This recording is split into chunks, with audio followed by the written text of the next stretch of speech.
Paano kung sabihin ko sa iyo na isang halamang gamot na sinusunog sa maling lugar ay maaring tahimik na sirain ang iyong yaman at mag-akit ng kahirapan sa iyong tahanan?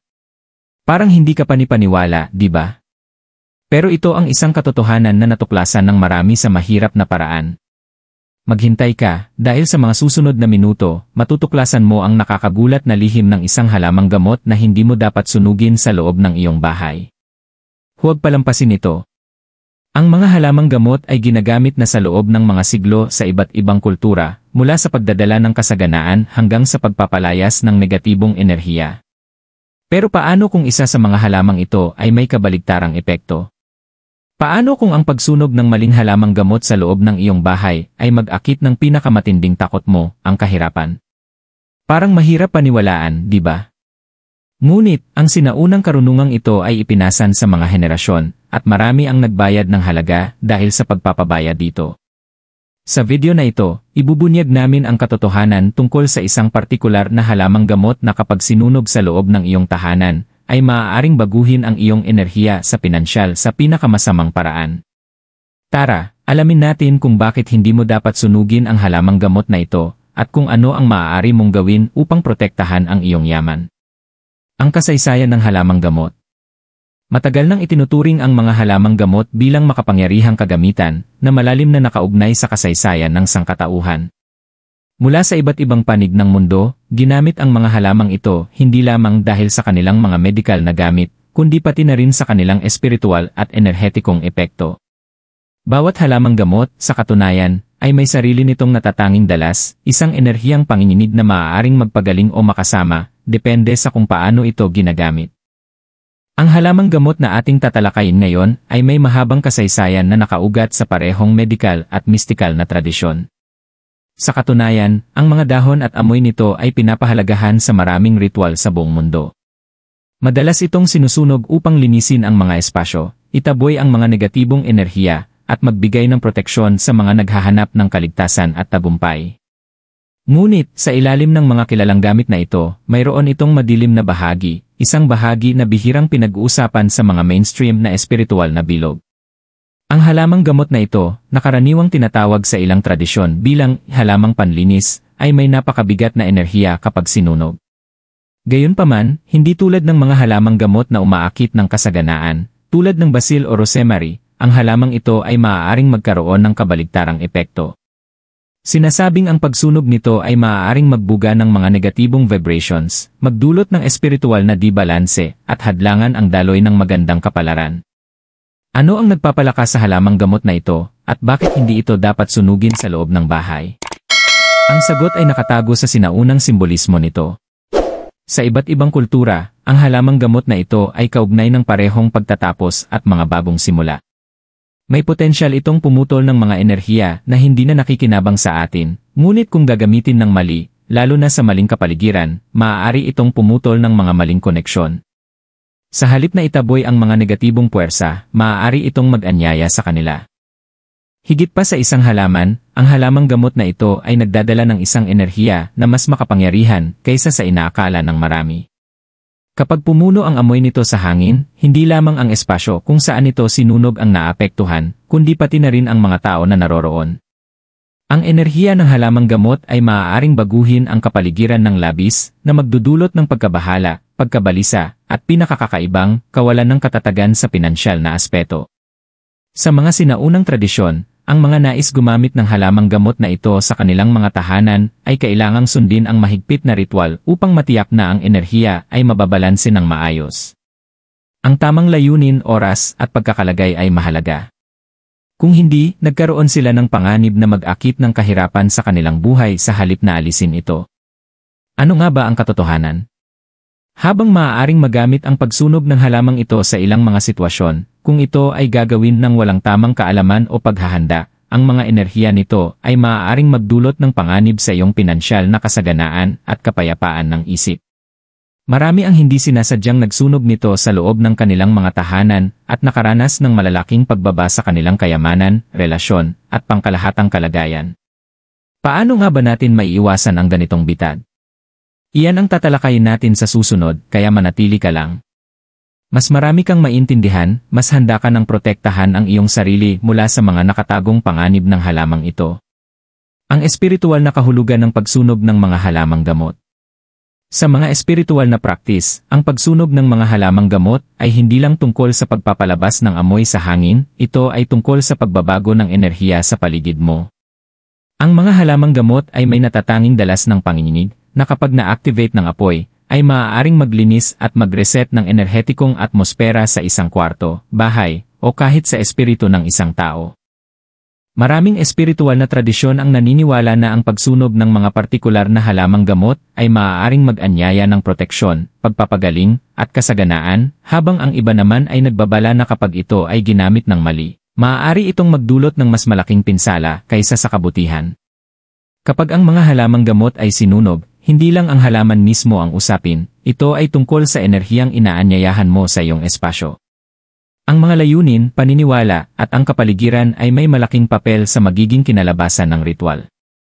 Ito ang dahilan kung bakit ang ilang mga halamang gamot ay itinuturing na kapaki-pakinabang kapag sinunog sa loob ng bahay, habang ang iba ay masyadong malakas para sa mga ganitong personal na espasyo. Ang pag-unawa sa pagkakaibang ito ay mahalaga upang magamit ang mga halamang gamot sa paraang makikinabang ka, hindi laban sa iyo. Gayunpaman, ang pagsunog ng maling halamang gamot, lalo na ang katulad ng ating tinatalakay, ay maaaring magdulot ng hindi inaasahang mga epekto. Ang partikular na halamang gamot na ito, kapag sinunog sa maling kapaligiran, ay may napakabigat na kakayahang magdulot ng kaguluhan sa halip na magbigay ng pag-angat.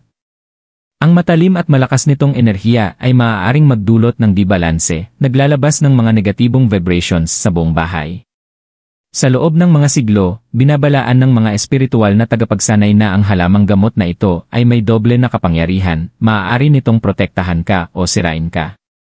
Ang kapangyarihan ng pagsunog ng halamang ito ay nakasalalay sa enerhiyang puwersa nito, na maaaring hindi sinasadya ang mag-anyaya ng mga enerhiyang tinatangkang linisin. Kapag ginamit sa ritual ng paglilinis ng isang espasyo, napakahalaga na nauunawaan ng tagapagpraktis ang layunin nito. Kung walang tamang gabay o kaalaman, ang pagsunog nito sa loob ng bahay ay maaaring magdulot ng mga hindi kanais-nais na espiritual na epekto, tulad ng pag-akit ng kahirapan at pagsipsip ng enerhiyang pinansyal. Ang halamang gamot na ito, partikular, ay may malakas na koneksyon sa root chakra, ang enerhiya na sentro na kaugnay ng kaligtasan at pinansyal na seguridad. Kung ito ay sinunog ng walang kamalayan, maaaring magdulot ito ng kaguluhan sa balanse ng chakra na ito, na nagiging sanhi ng pagbagsak ng pinansyal na katatagan ng isang tao. Iyon ay dahil kapag ang root chakra ay wala sa balance, ang mga damdamin ng takot, kakulangan, at kawalan ng seguridad ay kumakapit. Ang mga emosyon na ito ay madalas na nagiging sanhi ng mga karanasan sa tunay na buhay na nagpapahirap sa pag-akit at pagpapanatili ng tagumpay sa pinansyal. Sa mga sinaunang kultura, kapag ang mga tao ay nais magsagawa ng mga ritual ng paglilinis gamit ang halamang ito, kadalasang ginagawa nila ito sa labas, malayo sa kanilang tahanan. Ginagawa ito ng may layunin upang maiwasan na ang matinding enerhiya ng halaman ay makakaapekto sa kabanalan ng tahanan. Ang isang ritual na isinagawa sa labas ay nagpapahintulot sa enerhiya ng halamang gamot na magkalat ng ligtas, nang hindi nanganganib na magdulot ng pinsala sa pinansyal o espiritual na kalagayan ng mga nasa loob ng bahay. Ngayon, ang pagsunog ng halamang gamot na ito sa loob ng bahay nang walang sapat na kaalaman ay mas karaniwan kaysa sa iniisip natin. Ang pag-usbong ng mga online na espiritual na komunidad at mga gabay ay nagdala sa mga tao na gamitin ang mga halamang gamot nang hindi lubos na nauunawaan ang kanilang enerhetikong epekto. Ang panganib ay totoo, kung hindi ito hahawakan ng maayos, maaari mong hindi sinasadyang anyayahan ang malas sa iyong buhay. Kaya, paano natin mapoprotektahan ang ating sarili mula sa mga potensyal na panganib na ito? Ang solusyon ay nasa pagpili ng tamang mga halamang gamot at paggamit ng mga ito sa tamang kapaligiran, isang lugar na angkop sa iyong mga layunin. Sa susunod na seksyon, tatalakayin natin kung bakit mahalaga na iwasan ang pagsunog ng partikular na halamang gamot na ito sa loob ng bahay, at kung ano ang maaari mong gawin sa halip upang matiyak na ang positibong enerhiya ay dumadaloy ng malaya sa iyong buhay. Bakit ang partikular na halamang gamot na ito ay umaakit ng kahirapan? Kapag pinag-uusapan natin ang enerhetikong impluensya ng mga halaman at halamang gamot, hindi laging tuwiran ang proseso ng pagsunog nito para sa isang masarap na amoy o upang linisin ang hangin. Ang mga vibrations na inilalabas ng mga halamang gamot na ito ay malalim na konektado sa mga sinaunang sistema ng paniniwala, at kung minsan, ang mga puwersang ito ay nagdadala ng hindi inaasahang mga epekto. Ito ay lalong totoo para sa halamang gamot na ating tinatalakay, isang halaman na karaniwang naugnay sa paglilinis at proteksyon, ngunit, kung ginamit ng mali, ay maaaring magkaroon ng nakasisirang epekto sa iyong pinansyal na kalagayan. Bakit nga ba ang partikular na halamang gamot na ito ay umaakit ng kahirapan kapag sinunog sa loob ng iyong bahay? Ang sagot ay matatagpuan sa kakayahan nitong baguhin at manipulahin ang enerhiya sa mas malalim na antas. Habang ang ilang halamang gamot ay natural na nakatutok sa pag-akit ng kasaganaan, yaman, at positibong enerhiya, ang halamang gamot na ito ay may reputasyon na lumikha ng di-balance kapag sinunog sa loob ng mga espasyo ng bahay. Kapag sinunog ang halamang gamot na ito sa loob ng bahay, naglalabas ito ng isang matinding, hilaw na enerhiya, isang enerhiyang magdudulot ng kaguluhan sa iyong kapaligiran kaysa sa pagbibigay ng pagkakaisa. Ang kaguluhang ito ay maaaring makaapekto lalo na sa iyong relasyon sa pera. Kung sinunog ito ng may maling layunin o ng walang sapat na kaalaman sa ritual, maaari nitong anyayahan ang kakulangan at kawalan ng katatagan sa pinansyal na aspeto sa loob ng bahay.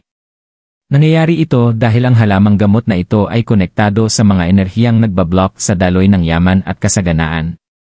Sa maraming kultura, itinuturing na ang yaman ay nakatali sa balanse ng enerhiya sa loob ng isang bahay.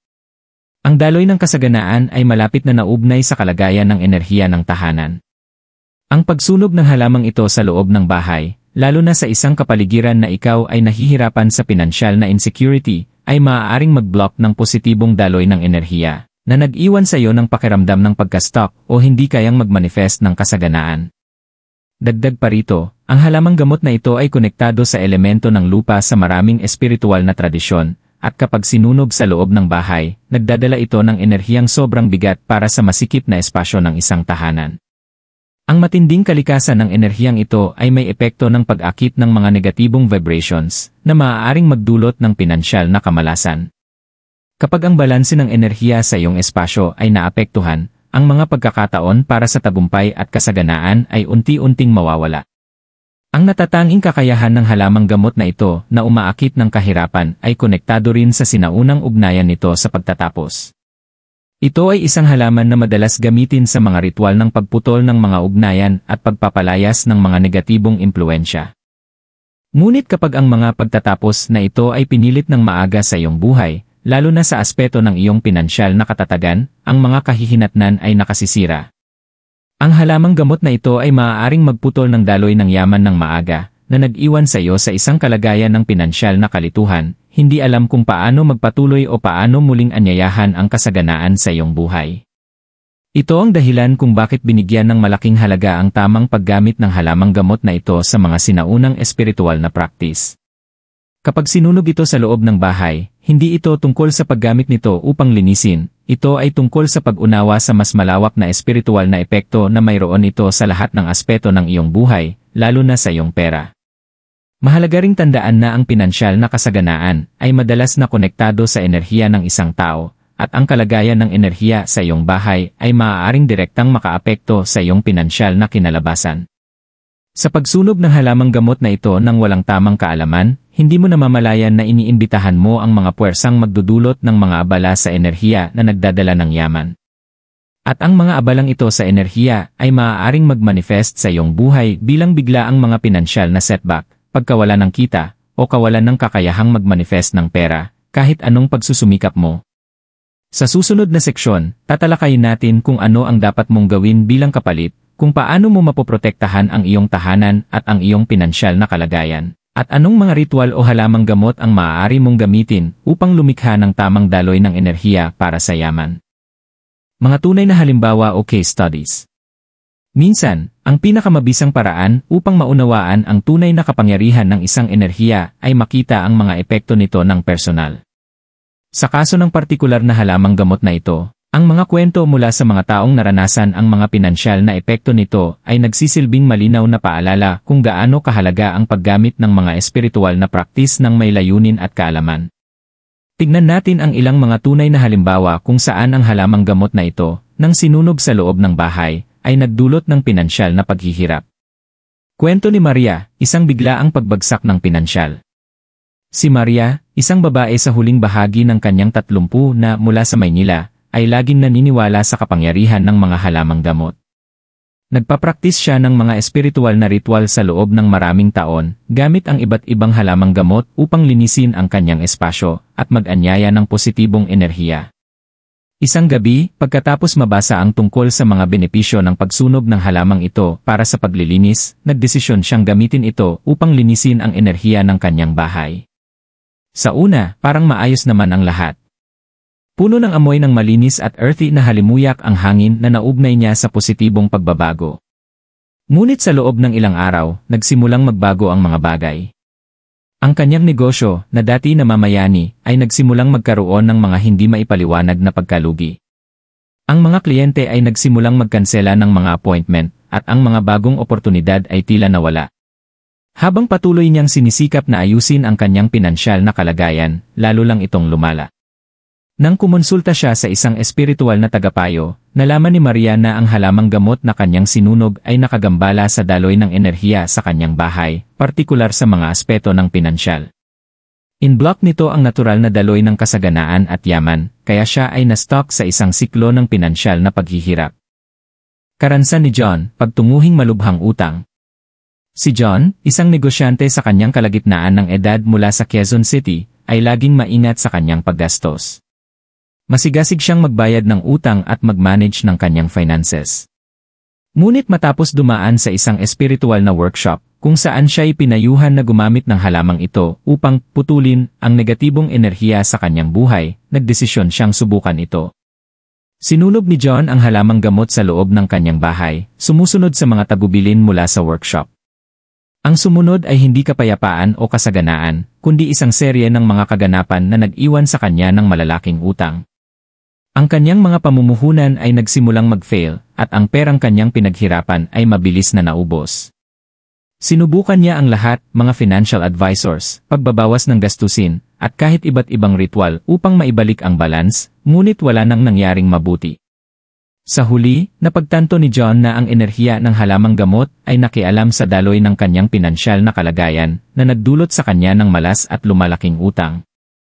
Nang itigil niya ang pagsunog ng halamang ito at magtrabaho sa isang mas balansing espiritual na practice, dahan-dahang nagsimulang magbalik ang kanyang kontrol sa pinansyal na kalagayan.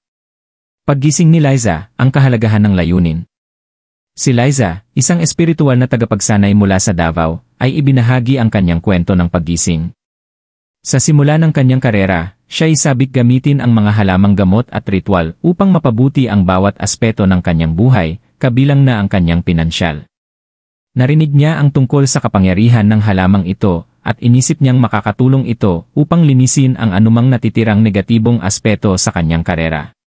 Sinunog ni Liza ang halamang gamot sa loob ng kanyang opisina at sa maikling panahon, nakaramdam siya ng magaan na pakiramdam.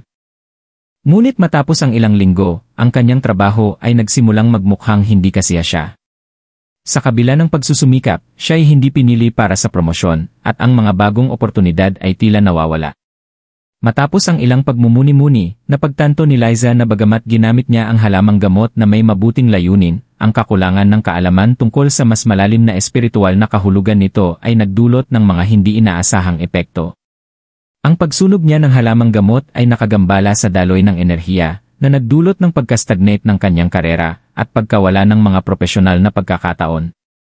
Nang maunawaan ni Liza ang kahalagahan ng paggamit ng mga halamang gamot ng may layunin at respeto, binago niya ang kanyang pamamaraan, pinili ang mga halamang gamot na magbabalik ng balanse at mag-invite ng paglago.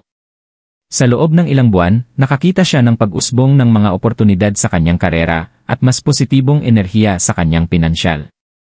Ang mga tunay na halimbawa na ito ay naglalarawan ng mga praktikal at madalas hindi nababanggit na mga kahihinatnan ng paggamit ng makapangyarihang mga halamang gamot tulad ng ating tinatalakay. Ang aral ay malinaw, kapag ginagamit ang mga halamang gamot sa espiritual na ritual, ang kaalaman, layunin, at respeto sa enerhiya ng halaman ay susi upang matiyak ang positibong resulta. Ngayon na nakita natin ang epekto ng halamang gamot na ito, tatalakayin natin ang tamang paraan upang protektahan ang iyong yaman at gamitin ang mga halamang gamot na maaaring magdala ng kasaganaan sa iyong buhay. Ano ang dapat gawin bilang kapalit, pagprotekta ng iyong tahanan at pinansyal? Ngayon na nauunawaan natin ang mga panganib ng pagsunog ng partikular na halamang gamot na ito sa loob ng bahay, mahalaga na ilipat natin ang ating atensyon sa mga solusyon. Paano mo mapoprotektahan ang iyong tahanan, ang iyong mga pinansya, at ang iyong enerhiya mula sa posibleng pinsalang dulot ng halamang gamot na ito? Sa kabutihang palad, may mga ritual at halamang gamot na makakatulong upang linisin ang iyong espasyo, ibalik ang positibong enerhiya, at mag-akit ng kasaganaan. Lahat ng ito ay walang mga panganib na kaugnay ng pagsunog ng mga mapanganib na halamang gamot. Isa, pumili ng tamang halamang gamot para sa kasaganaan at yaman. Imbes na gumamit ng halamang gamot na umaakit ng kahirapan, isaalang-alang ang paggamit ng mga halamang gamot na kilala sa kanilang kakayahang mag-akit ng yaman, magandang kapalaran, at proteksyon. Narito ang ilang makapangyarihang alternatibo. Basil, kilala sa kaugnayan nito sa pinansyal na kasaganaan at espiritual na paglago, madalas ginagamit ang basil sa mga ritual upang mag-akit ng pera at proteksyon. Ang matamis nitong amoy ay nagdadala ng kalmado at kapayapaan sa isang tahanan habang nag-imbitang dumaloy ang kasaganaan. Rosemary, ang rosemary ay isa pang halamang gamot na malawakang ginagamit upang mag-akit ng tagumpay sa pinansyal. Ang malakas at aromatic nitong amoy ay pinaniniwalaang naglilinis ng mga negatibong enerhiya at lumilikha ng protektibong kalasag sa paligid ng bahay. Tumutulong ito upang magtaguyod ng espasyo ng kasaganaan at kadalasang ginagamit upang itaguyod ang mabuting kalusugan at yaman. Cinnamon, ang cinnamon ay isang kilalang halamang gamot sa mga ritual ng kasaganaan, ginagamit upang mag-akit ng yaman, tagumpay, at positibong enerhiya sa loob ng bahay. Ang pagsunog ng cinnamon sa iyong espasyo ay lumilikha ng isang mainit at kaakit-akit na atmosfera na nagpapromote ng pinansyal na katatagan. Bay leaves, sa maraming kultura, ginagamit ang bay leaves upang mag-wish at mag-akit ng kasaganaan. Maaari mong isulat ang iyong mga layunin o hangarin sa pinansyal sa isang bay leaf at sunugin ito bilang bahagi ng ritual. Ipinapadala ang iyong mga layunin sa universo upang mag-manifest. Ang mga halamang gamot na ito ay maaaring sunugin na may positibong layunin upang lumikha ng daloy ng kasaganaan at mabuting enerhiya. Kapag ginagamit ang mga ito sa iyong mga ritual, tiyakin na nakatutok ang iyong mga layunin at kung ano ang nais mong ipanganak. Mas tiyak ang iyong mga hangarin, mas malakas ang enerhiyang iyong tatawagin. 2. Paglilinis ng iyong espasyo gamit ang sage o palo santo. Isa sa mga pinakamahusay na paraan upang linisin ang iyong bahay at i-reset ang enerhiya nito ay ang paggamit ng sage o palo santo. Ang mga banal na halamang gamot na ito ay kilala sa kanilang kakayahang linisin ang mga espasyo mula sa negatibong enerhiya at mag-promote ng kapayapaan at pagkakaisa. Ang pagsunog ng sage, kilala rin bilang smudging, ay isang sinaunang praktis na ginamit sa loob ng mga siglo ng mga katutubong kultura upang alisin ang stagnant o mapanganib na enerhiya. Iniwan ang espasyo na malinis at puno ng positibong vibrations. Upang gamitin ang sage o palo santo para sa paglilinis. Magsimula sa pagbukas ng isang bintana upang makalabas ang anumang negatibong enerhiya. Sindihan ang sage o palo santo stick, pinapayagan itong mag-smolder ng mahinahon. Maglakbay sa bawat kwarto ng iyong bahay, pabayang dumaan ang usok sa mga sulok, ilalim ng mga kasangkapan, at sa mga lugar na maaaring makaramdam ng kabigatan o stagnation. Habang ginagawa ito, mag-focus sa iyong layunin, paglilinis ng negatibong enerhiya, mag-anyaya ng kasaganaan, at tiyakin na ang iyong espasyo ay puno ng positibo at nakakagaling na enerhiya. Ang simpleng ritual na ito ay makakatulong upang protektahan ang iyong tahanan mula sa pinansyal na stagnation at magtulungan upang lumikha ng isang masiglang atmosfera kung saan ang kasaganaan ay maaaring magtagumpay. 3. Paggamit ng mga kristal upang palakasin ang enerhiyang pinansyal. Ang mga kristal ay isa pang mahusay na kagamitan para mag-akit ng yaman at kasaganaan. Maraming tao ang gumagamit ng mga ito kasama ng mga halamang gamot sa mga ritual, dahil ang mga kristal ay may sariling enerhiyang panginginig na makakatulong upang palakasin ang mga positibong kinalabasan. Isaalang-alang ang paglalagay ng mga kristal na ito sa mga key na bahagi ng iyong bahay, lalo na sa mga lugar kung saan mo pinamamahalaan ang iyong mga pinansya o ginugol ang oras ng pagpapahinga. Citrine, kilala bilang Yumani crystal, ang citrine ay malawakang ginagamit upang mag-akit ng yaman, tagumpay, at kasaganaan. Mainam itong ilagay sa iyong wallet, sa iyong mesa, o sa cash register ng iyong negosyo. Pirate, madalas tinatawag na fool's gold, ang pyrite ay isa pang makapangyarihang bato para sa pag-akit ng yaman. Pinaniniwalaan itong nagpapasigla ng mga oportunidad sa pinansyal at nagpapataas ng kasaganaan sa negosyo at personal na pagsisikap. Green Aventurine, ang kristal na ito ay kadalasang ginagamit para sa kakayahang mag-akit ng pera at oportunidad, kaya't isang mahusay na bato na panatilihin sa iyong bahay o workspace upang palakasin ang yaman. Sa pagsasama ng mga kristal sa iyong espasyo, maaari mong magdagdag ng dagdag na layer ng proteksyon at positibong enerhiya. Tinitiyak na ang iyong tahanan ay puno ng tamang uri ng enerhiya para sa pinansyal na tagumpay. 4. Mag-set ng malilinaw na layunin at magpraktis ng pasasalamat. Higit sa lahat, ang pinakamahalagang hakbang sa pagprotekta ng iyong pinansya ay ang mag-set ng mga malinaw at focus na layunin. Ang iyong enerhiya at mindset ay may malalim na epekto sa iyong pinansyal na paglalakbay. Kapag sadyang pinili mong mag-focus sa kasaganaan at magpasalamat sa kung anong mayroon ka, binubuksan mo ang pinto para sa higit pang yaman na dumating sa iyong buhay. Magsimula bawat araw sa pag-set ng mga tiyak na layunin sa pinansyal. I-visualize ang iyong sarili na nakakamit ang iyong mga layunin at damhin ang positibong emosyon na kaakibat ng tagumpay na iyon.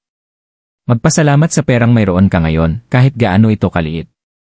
Ang pasasalamat ay isang makapangyarihang puwersa na umaakit ng higit pang bagay na iyong pinahahalagahan.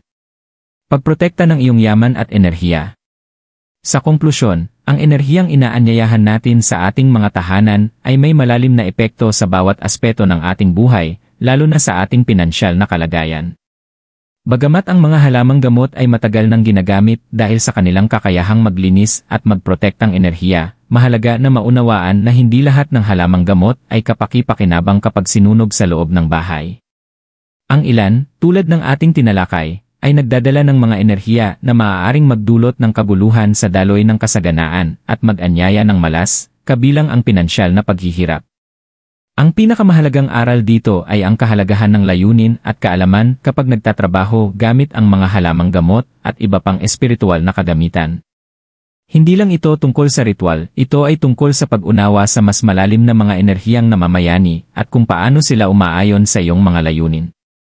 Ang pagsunog ng maling halamang gamot sa maling lugar ay maaaring magdulot ng mas malaking pinsala kaysa sa kabutihan, lalo na sa iyong pinansyal na katatagan. Sa pamamagitan ng pagiging maalam tungkol dito, maaari mong gawin ang mga hakbang upang protektahan ang iyong yaman at mag-anyaya ng tamang enerhiya sa iyong buhay. Imbes na gumamit ng mga mapanganib na halamang gamot, piliin ang mga kilala sa kanilang kakayahang mag-akit ng kasaganaan at magbigay proteksyon. Ang mga halamang tulad ng basil, rosemary, at cinnamon ay maaaring mag-akit ng yaman, maglinis ng negatibong enerhiya, at magbalik ng pagkakaisa sa iyong tahanan. Pagsamahin ang mga halamang ito sa mga practice tulad ng sage smudging, healing ng kristal, at pagset ng malinaw na layunin, at makakalikha ka ng makapangyarihang kapaligiran para sa paglago at kasaganaan. Tandaan, hindi lang ito tungkol sa kung ano ang sinusunog mo o sa mga ritual na isinasagawa mo, ito ay tungkol sa mindset at enerhiyang dala mo sa proseso. Panatilihin ang iyong focus sa pag-akit ng kasaganaan, maging mapagpasalamat sa mga biyaya na mayroon ka na, at mag-ingat sa enerhiyang binubuo mo sa iyong tahanan. Kapag naalin mo ang iyong kapaligiran at layunin sa iyong mga mithiin, tutugon ang universo, at makikita mong ang daloy ng kasaganaan ay magiging hindi mapigilan. Kunin ang kontrol sa iyong pinansyal na kapalaran ngayon.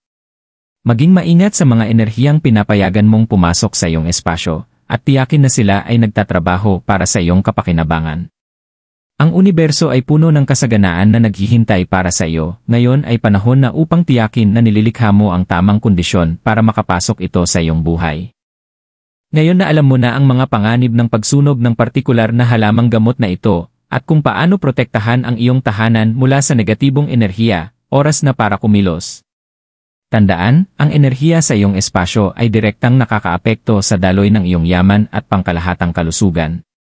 Sa pamamagitan ng paggamit ng tamang mga halamang gamot, pagtatakda ng malinaw na layunin, at pagpapanatiling balansing enerhiya sa iyong espasyo, nililikha mo ang perpektong kapaligiran para magtagumpay at mag-umunlad ang kasaganaan at tagumpay. Naranasan mo na bang magsunog ng halamang gamot na ito sa iyong tahanan, o baka naman naranasan mo ang epekto nito ng personal? I-share ang iyong mga karanasan sa amin sa mga komento sa ibaba. Nais naming marinig kung paano mo hinarap ang mga pagbabago ng enerhiya sa iyong tahanan at anong mga hakbang ang ginawa mo upang ibalik ang balanse at mag-akit ng kasaganaan. Kung nahanap mong kapaki-pakinabang ang video na ito, huwag kalimutang i-like, i-share, at mag-subscribe para manatiling updated sa iba pang espiritual na practice at mga tips sa pagpapalago ng yaman. Pagpatuloy tayo sa paglalakbay patungo sa pinansyal na kalayaan at kasaganaan ng magkasama.